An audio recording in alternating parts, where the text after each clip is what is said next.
এই যে দোস্তরা,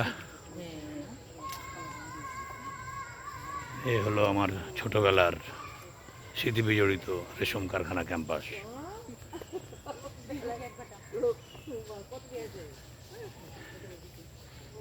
এই জায়গাতে বড় হয়েছি। এগুলো সব গাছ টাছ লাগিয়ে দিয়েছে। আগে এই বাম্পারে একটা মাঠ ছিল, বাম্পারে একটা মাঠ ছিল, এপারেও মাঠ ছিল, এপারেও মাঠ ছিল।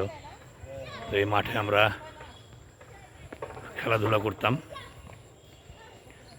আর দূরে পিছনে তোমরা দেখতে পাচ্ছ একটা পানির ট্যাঙ্কি রয়েছে।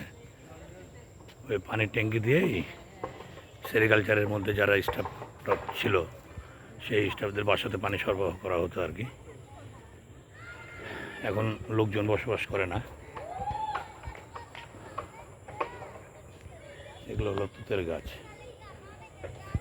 এই যে দেখো সব তুতের গাছ।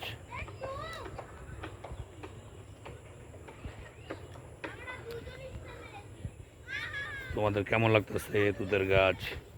এই যে দেখো তুতের গাছগুলো।